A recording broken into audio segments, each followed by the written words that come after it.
Well, I'm not an expert. I'm not an authority. I'm someone who has been a murderer for almost 20 years. Before the world knew his name, before he became a towering figure in the darkest chapters of true crime, Edmund Kemper was learning how to survive in a household built on fear. He didn't grow up with guidance. He grew up with hostility. His mother's voice followed him everywhere, sharp, belittling, relentless. Nothing he did was enough. Nothing he said mattered, and eventually he stopped talking back altogether. He learned silence, not peaceful silence, but the kind that grows heavy and dangerous. As a boy, he was already larger than life, towering over his classmates. But physical size didn't make him strong. It made him visible, a target for ridicule, for suspicion, for the resentment of the woman who raised him. Beneath that pressure, Kemper's mind didn't break. It hardened. He retreated into fantasies, first as a coping mechanism, then as a blueprint. By 14, those fantasies crossed into reality, but the system didn't see a rising threat. They saw a troubled kid they believed they could reform. He was sent to a state hospital for the criminally insane, where something unexpected happened. He adapted. Instead of receiving treatment, Kemper observed, studied, absorbed the language of psychology like a second skin. He listened to how doctors analyzed inmates, how they identified patterns, how they judged progress, and he used that knowledge to reshape himself. I went into that hospital. The nurse came out, and she was the typical battle axe professional nurse, been on the job 20 years, great woman with a wheelchair, severe, stern face, and she's looking at me with razor blades. She could just dice me up in a second without thinking about it. She's really having fits. You know, I'm in the chair, she wheels me inside. 5 hours later when I come out of there, you know, she's wheeling me out, and as I'm getting into the car, I got this tortured look on my face. I've been crying, I've been tearing at myself, and she looks at me with this very compassionate look, and she says, "Good luck." Because she got a good look at what was really inside. She was already aware of the evil I was capable of, and the horror that had happened in the case, and now she saw a lot of my real feelings. And in her knowledge of chemicals and medicine and treatments and all of that, she knew I wasn't faking. He was articulate, cooperative, intelligent, everything they believed a rehabilitated young man should be. At 21, armed with a vocabulary that could disarm professionals and a mask polished to perfection, Ed Kemper convinced the doctors he was ready for freedom. They signed his release papers. And in a decision that would echo through American history, they sent him back to the last place he should have ever returned, his mother's home. He walked through her door no longer a confused boy, but a young man who had learned how to mimic sanity, mask impulses, and hide a storm behind calm, measured words. A storm that was already building, and soon it would find its first target.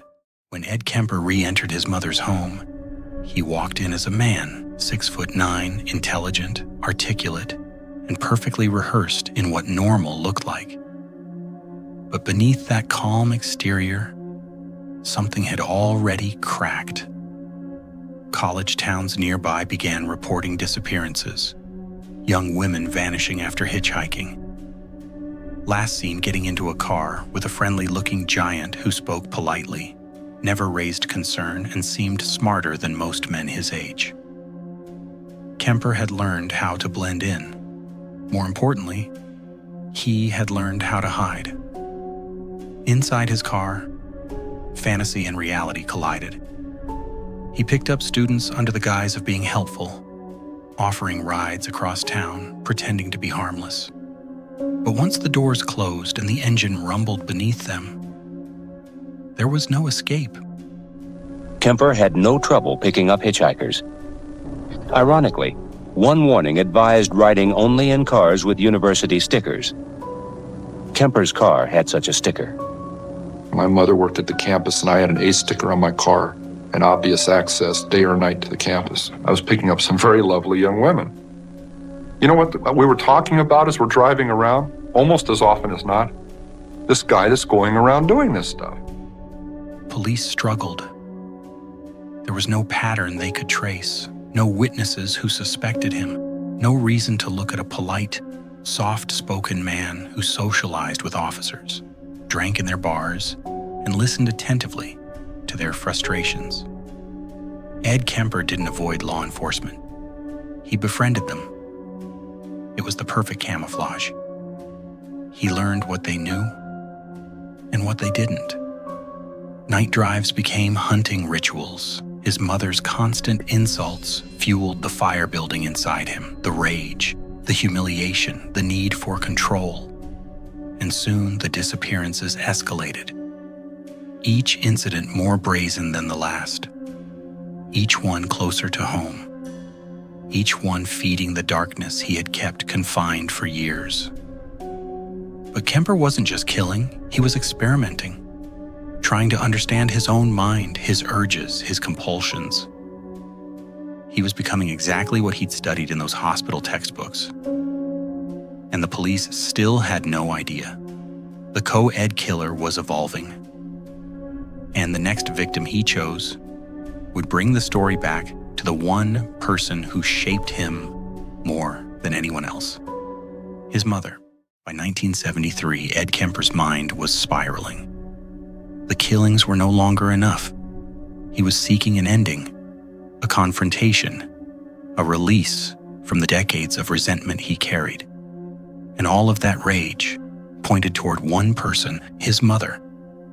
Late one night, after years of psychological warfare between them, he crossed the final line.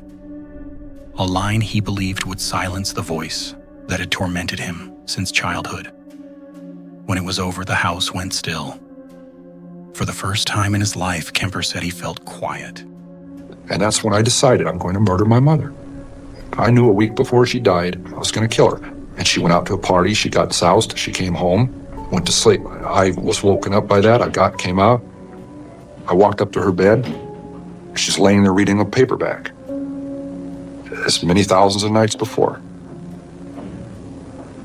And she said, "Oh, I suppose you're going to want to sit up all night and talk now." Shit. And I looked at her and I said, "No." I said, "Good night."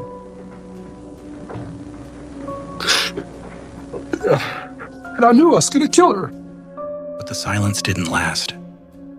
The weight of what he had done crushed him. The killings, the secrets, the double life.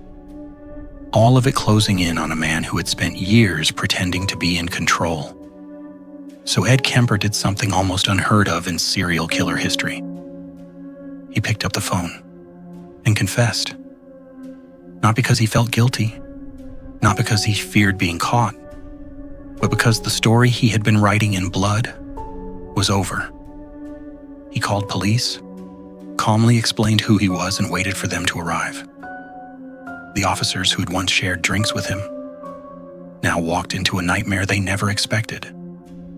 Kemper didn't run, didn't fight, didn't deny anything. He analyzed his behavior. He broke down his own motives with disturbing precision. He spoke with the cold clarity of a man diagnosing someone else's illness. At trial, experts were stunned. He wasn't insane. He wasn't confused. He was terrifyingly lucid. Ed Kemper became one of the most studied criminals in history, not because of what he did, but because of how he thought. His story remains a warning. Monsters aren't always chaotic, deranged figures. Sometimes they are organized, intelligent, helpful, soft-spoken, and standing right beside you. Monsters aren't born in the dark. Sometimes they're raised there.